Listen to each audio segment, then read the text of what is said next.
खामोश वाकयात में नए आने वाले दोस्तों से गुजारिश है कि चैनल को ज़रूर सब्सक्राइब कर दें और बेल आइकन पर ज़रूर क्लिक करें ताकि हर नई आने वाली वीडियो का नोटिफिकेशन आपको बर वक्त मिल सके। तो चलते हैं आज के एपिसोड की जानिब। सूजन चलो मेरे साथ। उमैस सूजन का हाथ मजबूती से पकड़ता हाल से बाहर ही जाने लगा था कि तभी सामने से वहाज आता नजर आया जिसके हाथ में राइफल मौजूद थी। वो अपनी राइफल का रुख सीधा उमैस की तरफ करता है, एक भी पल जाया किए बगैर। हाय, कितने दिनों बाद मिले हो तुम मुझे, आज नहीं छोड़ूंगा तुम्हें। सब मुलाजमों को गिरफ्तार कर लो, कोई भी एक मुलाजिम बचना नहीं चाहिए। वहाज ऑफिसर को कहता चंद कदम आगे बढ़ा। मेरे घर पर क्या कर रहे हो तुम? क्यों तुम्हारी जान को चैन नहीं जो मुंह उठा के आ गए हो? दफा हो जाओ अभी और बंद करो ये तमाशा, वरना। उमैस सूजन का हाथ छोड़ता आगे बढ़ा, जबकि वहाज भी अपनी राइफल को उमैस की तरफ करता सूजन को खौफ दे रहा था। वो ये सब देखती पहले तो अनजान रही, मगर फिर वही की वही बुत बनकर खड़ी हो गई कि ये सब क्या हो रहा है। वरना क्या, आज तो सारे हिसाब खत्म हो गए। और रही बात जाने की, तो मैं आज सूजन को अपने साथ लेकर जाऊंगा और तू कुछ नहीं कर सकेगा। फिर मैं और मेरी सूजन शादी कर लेंगे। वहाज के मुंह से उमैस का अपनी मोहब्बत का नाम सुनना नाकाबिले कबूल रहा और उसकी ऐसी बकवास उसका दिमाग और खराब कर रही थी। अपनी गंदी जुबान से मेरी सूख का नाम मत ले, वरना ऐसी मौत मारूंगा कि देखने से भी लोग डरेंगे। वो अपनी पैंट की बैक पॉकेट से राइफल को निकालता उसकी तरफ करता ही है कि वहाज उसके इरादे समझता एक पल भी जाया किए बगैर उसके सीने पर गोली चला देता है। कुछ लम्हों के लिए वक्त थम सा गया था। उमैस को गोली सीने की लेफ्ट साइड पर लगी थी, वो भी अभी छू कर गई थी। जबकि जब गोली चली थी तो उमैस ने अपनी पोजीशन थोड़ी सी हिलाई, जिसकी वजह से गोली छू कर चली गई, मगर खून उसके कपड़ों पर निशान छोड़ रहा था। हा, अब आएगा मजा जब मरेगा तू। क्या सोचकर तूने मुझे मारा था कि मैं कभी वापस वार नहीं करूंगा? तो अब देख ले। वहाज उमैस के पास आता उसके मुंह पर मुक्का दे मारता है, जबकि वो अब उसके पेट पर मुक्कों को बरसा रहा था। उमैस के हाथ से राइफल नीचे जमीन पर जा गिरी थी, आंखें बंद हो रही थीं। यूं लग रहा था कि अभी जमीन पर ढेर हो जाएगा। वो ये सब बर्दाश्त कर रहा था क्योंकि उसके पास लड़ने के लिए कोई हिम्मत नहीं थी। मुंह से खून रिसना शुरू हो गया था। वहाज किसी दरिंदे की तरह उमैस को मारे जा रहा था, मगर जब सूजन को अपने सामने होते ये सब देखते हकीकत महसूस हुई तो फौरन से भागती हुई उसके पास आई और उसको बाजू से पकड़कर उमैस से दूर किया, जबकि उमैस अब जमीन पर गिर गया था। ये क्या कर रहे हो तुम? पागल हो गए हो क्या? छोड़ो इनको, सूजन ने चीखते कहा, क्योंकि आज से पहले उसने उमैस को इस हाल में कभी नहीं देखा था। सूजन मेरी जान, ये सब तुम्हारे लिए कर रहा हूं, हमारे लिए, ताकि हम एक हो जाएं। सूजन ने उसकी जुबान से बेहुदा बातें सुनकर अपना पारा हाई कर लिया। एक तो वो उसके शौहर कुल कायनात पर गोली चला चुका था, मारने की कोशिश कर चुका था, और ऊपर से उसके सामने ही बेहुदा बातें कर रहा। देखो, तुम अगर कहोगी तो मैं अरीबा को भी छोड़ दूंगा, फिर हम हमेशा एक साथ रहेंगे, हम बहुत जल्द शादी करेंगे। वहाज ने सूजन को कंधों से पकड़ा। चटाख चटाख। सूजन ने दो रखकर थप्पड़ वहाज के चेहरे पर रसीद किए ताकि वो अब अपनी चलती जुबान को बंद करे। अपनी बकवास बंद करो। तुमने सोच भी कैसे लिया कि मैं तुमसे शादी करूंगी? और तुम किस तरह से अपनी ही बीवी को धोखा दे सकते हो? कुछ शर्म करो वहाज, मुझे तो यकीन ही नहीं आ रहा कि तुम इस कदर गिर गए हो मेरी नजरों से, यहां तक कि अपनी बीवी की भी। सूजन रो रो कर अपने गालों को तर कर रही थी, जबकि आवाज साथ बमुश्किल दे रही थी। सूजन, जाना तो तुम्हें मेरे साथ पड़ेगा ही, फिर चाहे जो मर्जी हो जाए, इसलिए ये फजूल की जिद खत्म करो और चलो मेरे साथ। वहाज उसका हाथ पकड़ता अपने साथ जाने को कह रहा था। उस पर तो थप्पड़ का भी असर नहीं हुआ था। मुझे छोड़ो, नहीं जाऊंगी तुम्हारे साथ, हरगिज नहीं जाऊंगी, अपने उमैस को छोड़कर। सूजन के मुंह से निकले ये अल्फाज सुनकर वहाज पीछे नजर करके देखता है, मगर सूजन तेजी दिखाती अपना हाथ पीछे कर लेती है। उसको तो मानो यकीन ही नहीं आ रहा हो। सूजन, चलो मेरे साथ, वरना। वहाज का इतना ही कहना था कि उमैस तेजी से उठता राइफल को थामे सूजन का बाजू पकड़कर अपनी तरफ खींचता है, जिसकी वजह से वो उसके सीने में चुप सी गई थी।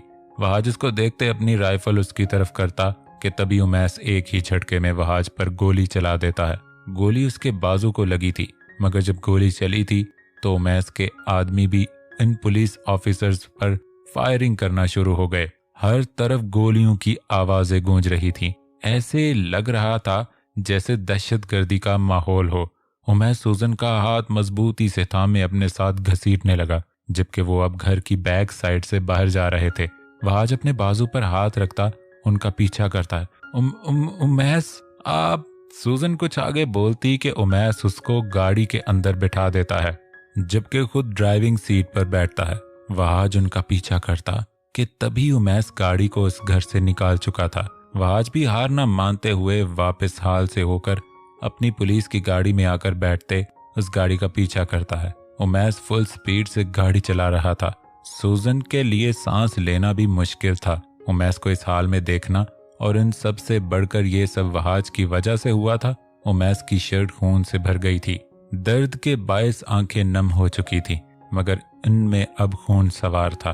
तभी वो गाड़ी के शीशे नोट करता है कि पीछे से वही पुलिस की गाड़ी आ रही है, तो अपना एक हाथ बाहर निकालता वो राइफल से उस गाड़ी पर फायरिंग करने लगा। सूजन फिर से गोलियों की बौछार सुनती अपने कानों पर हाथ रख लेती है। निशाना बिल्कुल गाड़ी के टायर पर लगा था। Oh shit! वह आज गाड़ी को मुश्किल से हैंडल करता है क्योंकि उसको बैलेंस करना मुश्किल हो रहा था।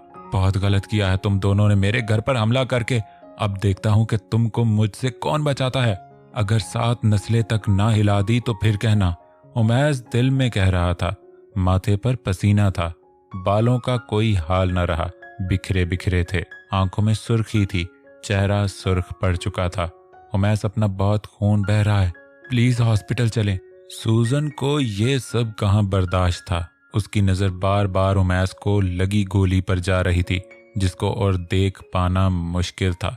बेशक गोली उसको लगी थी, मगर दर्द सूजन को हो रहा था, ना जाने क्यों। चुप, मुझे तुम्हारी आवाज ना आए।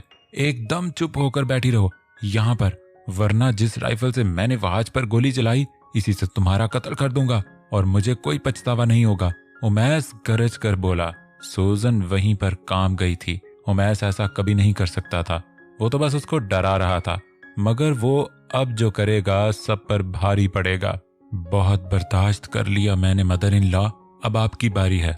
वो अपने दिमाग में आने वाले प्लान को सोचता गाड़ी को और तेज करता है, जबकि गाड़ी वो अब एक सुनसान सड़क पर चला रहा था। इस सड़क के चारों तरफ झाड़ियां थी, न बंदा न बंदे की जात, किसी परिंदे की भी आवाज न थी। सूजन भी खामोश बैठी रास्ते को देखती रही, क्योंकि वो कुछ भी बोलकर अपनी मौत को दावत नहीं देना चाहती थी। उमैस ने एक बार भी सूजन की तरफ नहीं देखा था, जबकि सूजन की कई बार नजर उस पर गई थी, और जब जाती तो आंखें नम हो जाती। उसके बस में नहीं था फूट फूट कर रोना, मगर ये जालिम शख्स इसको ऐसा भी न करने दे रहा था, क्योंकि उसको अपने दर्द में दूसरों के आंसू तरस खाए लगते थे। वहाज कहाँ पर है हमारी बेटी? तुमने तो कहा था कि लेकर आओगे, मगर तुम झूठे निकले, और तुम अच्छे से जानते हो कि मुझे झूठ बोलने वाले लोग शदीद नापसंद है। इस कदर के मारने पर भी नापसंदीदी दूर ना हो। वो सीढ़ियां अबूर करती तेजी से आ रही थी, जबकि वहाज हाल में खड़ा सर झुकाए था। आखिर वो इस औरत से इतना डरता क्यों था?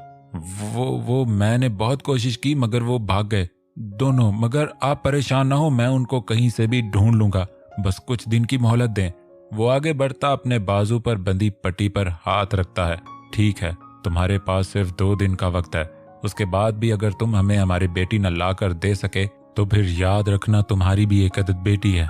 वो उसे धमकी सुना रही थी, जबकि चेहरे पर साफ तकब्बुर झलक रहा था। अब जाओ यहाँ से, और तब तक न आना जब हमें हमारी बेटी नहीं ला कर दे सकते तुम। अब दफा हो जाओ। वो उस पर गरजती बोली। वहाज आगे से कोई जवाब सुनाता बगैर वहां से चला गया। गाड़ी एक सुनसान घर के बाहर आकर रुकी थी। ये घर उमैस का फार्म हाउस था। यहाँ पर एक भी मुलाजिम नहीं था, न ही कोई गार्ड था जो इस घर के बाहर नजर आए। बाहर निकलो, वो सूजन को कहता खुद बाहर निकलता है। जी। सूजन जल्दी से बाहर निकलती है। उमैस एक नजर अपने जख्म पर डालता सूजन की तरफ बढ़ता है। सूजन एक कदम पीछे होती है, मगर तभी वो उसका बाजू पकड़ता अपनी तरफ खींचता है। इतना डर क्यों रही हो मेरी जान? अभी तो मेरी दी जाने वाली सजा बाकी है, इसलिए ये सब बाद में कर लेना। फिलहाल तो अंदर चलो और इस जख्म पर मरहम लगाओ, क्योंकि जो मजा तुम्हारे हाथों में है वो किसी और में कहाँ। उमैस ऐसे शो करवा रहा था जैसे उसको कोई फर्क ही नहीं पड़ता सूजन का खुद उसके लिए रोने से। चलो, उमैस आगे आगे चल रहा था जबकि सूजन उसके पीछे पीछे थी, मगर उमैस ने उसका हाथ अभी तक ना छोड़ा और ना पकड़ नरम की। वो उसको अपने साथ अंदर लाता है। हाल छोटा सा था, मगर ये पूरा घर सफेद रंग में था। एक सीढ़ी ऊपर वाले कमरे की तरफ जाती थी, मगर ऊपर भी एक ही कमरा था और ऐसे कि उसकी कोई दीवार ही ना हो। नीचे एक शेल्फ थी बस, और उसके अंदर खाना पकाने की सेटिंग की गई थी। एक फ्रिज थी, एक ही छोटा सा डाइनिंग टेबल था जिसकी सिर्फ 4 कुर्सियां थी। उमैस उसको अपने साथ जबरदस्ती सीढ़ियां करवाता है। ऊपर आने पर सफेद दीवारें नजर आई, जबकि एक दीवार तो फुल शीशे की बनी हुई थी। उस कमरे के दरमियान में बेड था जिसकी दोनों तरफ लैंप थे, मगर उसे थोड़ा सा आगे एक मेज था और एक सोफा। सूजन ये सब देखती रह गई। बाहर से ये जगह देखकर लगता ही नहीं था कि ये घर अंदर से भी सुनसान ही होगा। उमैस उसका हाथ छोड़ता बेड पर जाकर बैठता है। सूजन वहीं पर बुत बनकर खड़ी थी। जब नजर गई तो लहजे में सख्ती नजर आई। सुना नहीं था तुमने? जख्म पर मरहम लगानी है या फिर ये काम भी मैं खुद करूं? सूजन आगे कुछ और बुरा ना देखने की गर्ज से आगे बढ़ती है। गुड, अब इस शर्ट को उतारो। उमैस अपना हुक्म सुना रहा था। सूजन ने पहले तो उसकी तरफ देखा, फिर हिम्मत करती आगे बढ़ी और उसकी शर्ट के एक एक करती बटन खोलती है, मगर उमैस की नजर सिर्फ सूजन पर ही थी। जब शर्ट के सारे बटन खोल गए थे तो वो अपना हाथ पीछे करती है, मगर उमैस उसके हाथ को जकड़ता अपने ऊपर झुकाता है। मेज पर बॉक्स पड़ा है, जाओ लेकर आओ। सूजन की बेख्तियार नजर उस जख्म पर गई थी, मगर आंखों को वो फौरन से पीछ गई। उमैस आंखें चोटी करता उसकी तरफ देखता ही रहा। जब तक वो आंखें ना खोलती सूजन की तो सांसें भी भारी हुई पड़ी थी। उमैस कुछ सोचते फौरन से उसके बाजू को झटक देता है, जिसकी वजह से वो चंद कदम उससे दूर हुई। उमैस आंखें गसीली बनाए उसे ही देखे जाए। सूजन भी हड़बड़ाकर मेज के पास जाती, बॉक्स को उठाती, छोटे छोटे कदम रखती उसके पास आई। उमैस बड़े ही दिलचस्प अंदाज में उसकी हर हरकत को नोट किए जा रहा था।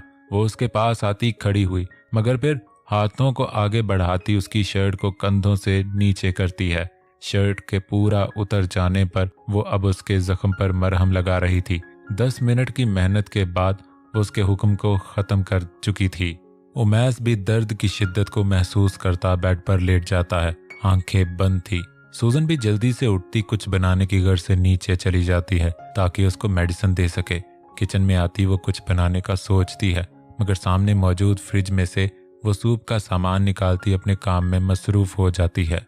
वो आधे घंटे बाद हाथ में सूप का बाउल थामे सीढ़ियां अबूर करती ऊपर जाती है, मगर जब नजर उमैस पर गई तो वो गहरी नींद सो रहा था। जो भी हो वो उसको सूप पिलाकर ही दम लेगी, क्योंकि ये उसकी सेहत के लिए निहायत जरूरी था। इसलिए कदम बढ़ाती वो उसके सर पर खड़ी हो जाती है, मगर अपने एक हाथ से वो बाउल को मेज पर रखती है।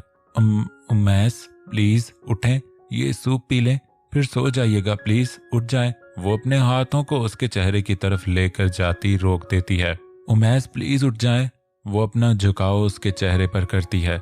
देखें, ये सूप पी लें और मेडिसिन खा लें, फिर आराम कर लीजिएगा, वो नम आवाज से बोली, मगर इस मुकाबिल शख्स पर कोई असर नहीं हो रहा था। उमैस, वो आंखों से आंसू जारी करती उसके लबों पर गिरा चुकी थी। दिल की धड़कनें साथ नहीं दे रही थी। न जाने कौन सा डर था उसको कि उमैस को कुछ हो तो नहीं गया।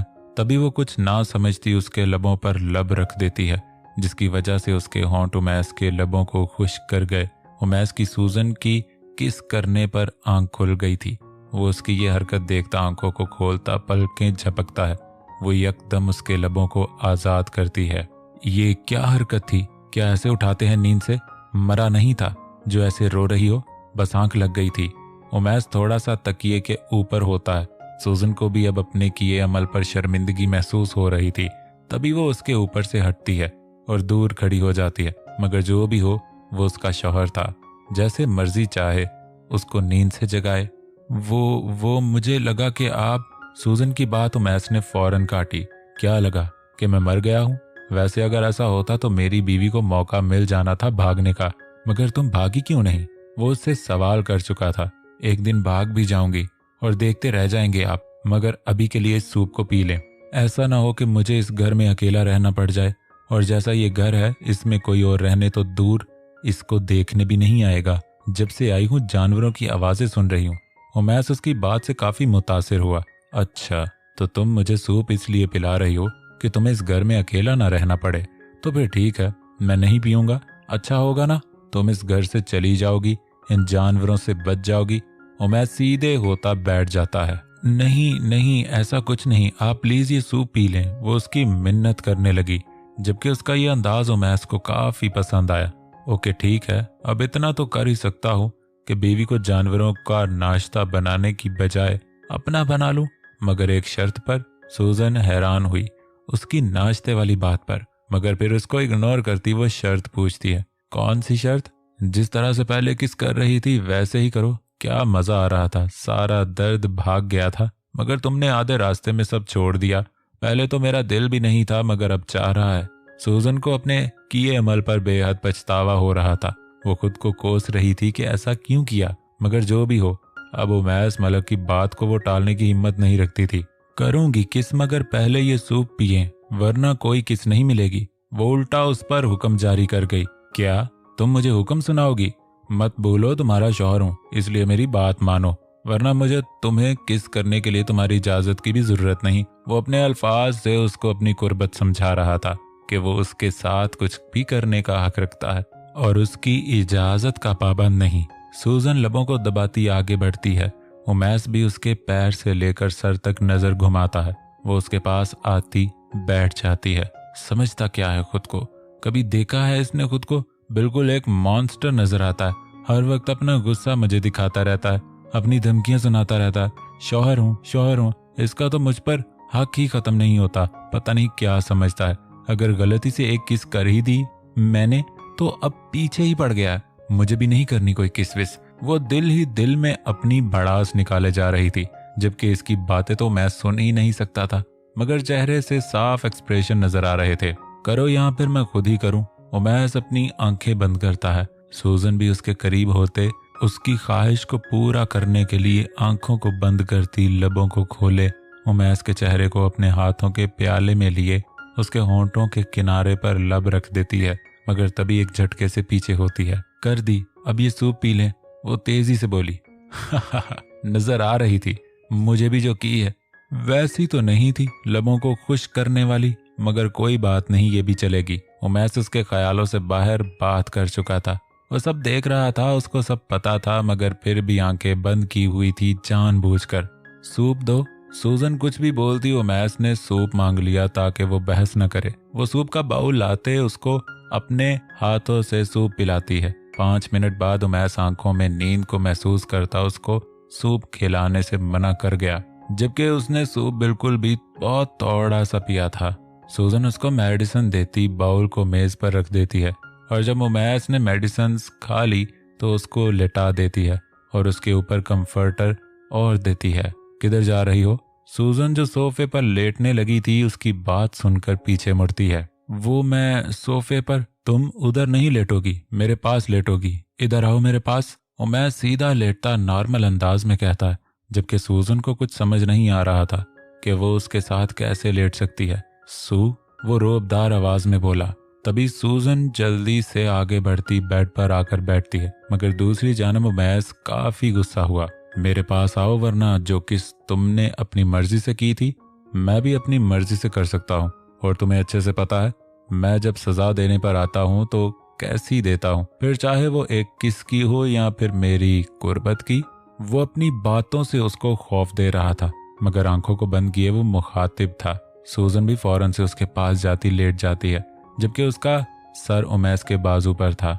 वो भी अपनी मोहब्बत को अपने हिसार में लेता उस पर कंफर्टर ओढ़ देता है, जबकि दोनों का चेहरा बिल्कुल एक दूसरे के करीब था। वो दोनों एक दूसरे की सांसों की आवाज तक सुन सकते थे। उमैस तो आंखें बंद किए नींद की वादियों में खो गया था। शायद मेडिसिन के जेरे असर था, या फिर उसकी ये वजह भी थी कि वो इस वक्त अपनी मोहब्बत के बेहद करीब था, क्योंकि मुहिब की बाहों में मयस्सर आती नींद किसी जन्नत से कम नहीं होती। सूजन भी टिकटिकी बांधे उसके चेहरे के हर एक नक्श को देखने लगी। सुर्ख सफेद चेहरा, पलकें लंबी सी, शेविंग थोड़ी सी ज्यादा थी, मगर चेहरे पर जच रही थी। उसके पास हुस्न किसी से कम न था, मगर दिल में जो जुल्म था वो भी किसी से कम न था। सूजन के यकीन से बाहर था कि वो उमैस के इस कदर करीब है, क्योंकि वो जब भी उसके इतने करीब होती तो ज़रूर सज़ा को पाती। आज ऐसा पहली बार हुआ था कि वो उमैस की कुर्बत में रहकर उसको सज़ा न मिली हो। उमैस नींद में करवट को बदलता अपने दहकते हुए लब सूजन के लबों के किनारे पर रख देता है। वो इन सब से अनजान था। सूजन का कोई हाल न रहा। दिल यूं था कि अभी बाहर आ जाएगा। एक तो उमैस का इतना करीब सोना और ऊपर से ये सब का होना उसकी जान निकाल रहा था। वो थोड़ा सा पीछे होती है ताकि उमैस से दूर रह सके, मगर उमैस की कैद से आज़ादी थोड़ी ना आसान थी।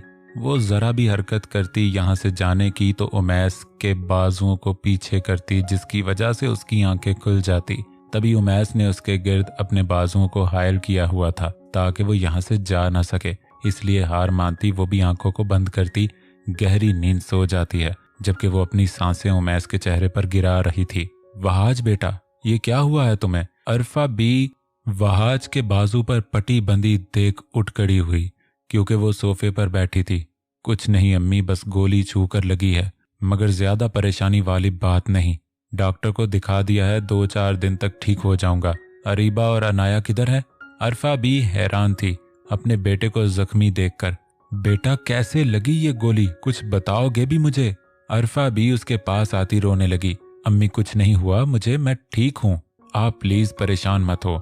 एक पुलिस ऑफिसर हूँ, ये तो होता ही रहेगा। ये सब उस सुजन की वजह से हुआ है ना? क्या तुम उमैस के घर गए थे? अरफा भी उस पर गुस्सा करने लगी। अम्मी ये आप क्या कह रही हैं? वहाज मासूम बनता है, वही जो कब से देखती आ रही हूँ। एक ही बात कितनी बार तुम्हें बताऊं कि वो सिर्फ तुम्हारी कजन है और कुछ नहीं। तुम्हारी एक बीवी भी है, क्या सोचकर तुम उसे वक्त नहीं देते? आखिर क्या लगता है तुम्हें कि वो उमैस तुम्हें अपनी बीवी दे देगा, जिसकी खातिर तुमने ये पुलिस वाली नौकरी की? वो उमैस कभी ऐसा नहीं करेगा। अपनी इन हरकतों से तुम क्या जताना चाहते हो कि तुम बहुत ही मोहब्बत करते हो सूजन से? मगर एक बात याद रखो, वो तुमसे मोहब्बत नहीं करती, क्योंकि वो अपने शौहर से करती है। अरफा बी के बस में नहीं था कि एक थप्पड़ ही दे मारे। वहाज को कुछ समझ नहीं आ रही थी कि वो अपनी माँ को किस तरह समझाए कि मैं ये सब सिर्फ सूजन के लिए कर रहा हूँ। अम्मी प्लीज, मुझे कोई फर्क नहीं पड़ता। अरीबा से उसके साथ भी मेरा निकाह जबरदस्ती हुआ था। उसके भाई ने ये आफत मेरे गले बांध दी थी। वो बेलिहाज अपनी माँ के सामने खड़ा जुबान चला रहा था। चटाख, बंद करो अपनी इस बकवास। बीवी है वो तुम्हारी, कुछ तो सोच कर उसके लिए अल्फाज इस्तेमाल करो। वो अगर ये सुन ले तो कितनी तकलीफ होगी उसको। अरफा बी ने एक जोरदार थप्पड़ रसीद किया वहाज के चेहरे पर, जबकि वहाज इब्राम का गुस्सा 7वें आसमान पर चला गया। तभी वो तेजी से ऊपर जाता अरीबा के कमरे में दाखिल होता है, मगर अरफा भी वहीं की वहीं खड़ी रही। चलो मेरे साथ, आज तुम्हें आजाद कर ही देता हूँ इस रिश्ते से। अरीबा जो बेड पर बैठी अनाया के साथ बातें कर रही थी, वहाज को अंदर आते देखकर हैरान हुई। एक तो उसके बाजू पर पट्टी बंधी थी और ऊपर से वो किसी का भी लिहाज न किए बगैर उसका बाजू पकड़ता अपने साथ घसीटता है। अनाया वहीं पर रोने लग जाती है। वो जल्दी से उठती और उनके पीछे जाती है। ये क्या कर रहे हो तुम, पागल हो गए हो क्या? छोड़ो मुझे, वो वहाज पर चिल्लाई, जिसका असर उस पर रत्ती बराबर भी ना हुआ। चुप कर जा तू, जब से आई है तब से जिंदगी हराम कर रखी है। आज तो तुझे निकाल कर ही रहूंगा अपने घर से और जिंदगी से। वहाज बेदर्दी से अरीबा का हाथ झटकते उसको जमीन पर गिरा देता है, जबकि अरफा उसकी तरफ तेजी से दौड़ी। तुम ठीक हो बेटी? वो उसका सर ऊपर करती है, जबकि माथे पर हल्का सा खून रिसना शुरू हो जाता है। बस बहुत हुआ, कोई इसकी साइड नहीं लेगा। आज मैं इसको अपनी जिंदगी से निकाल कर ही रहूंगा। बहुत शौक है ना भाई के घर जाने का, अब जाती रहना जब मुझसे तलाक मिल जाएगी। उसकी बात सुनकर सबके दिल दहल गए थे कि ये क्या कहे जा रहा है। मैं वहाज इब्राम, अपने होशो हवास में तुम्हें। अरफा भी ये सब देखती अपनी आंखों के सामने अंधेरा महसूस करती है और फिर वहीं पर जमीन बोस हो जाती है। वह जो अपनी धुन में अरीबा को तलाक देने लगा था, अपनी माँ को इस हालत में देखते फौरन से भागा। अनाया वही सीढ़ियों पर खड़ी अपनी दादो को इस हाल में देखती रोने लग जाती है। अरीबा को कुछ समझ नहीं आ रहा था कि ये सब क्या हो रहा है। वह जमीन पर बैठता अपनी माँ का सर गोद में रखता रोने लग जाता है। अम्मी क्या हुआ है आपको? प्लीज आंखें खोलें। वहाज मुसलसल रोए जा रहा था। जब कुछ न समझ आया तो अपनी पैंट की जेब से फ़ोन निकालता एम्बुलेंस को कॉल करता है।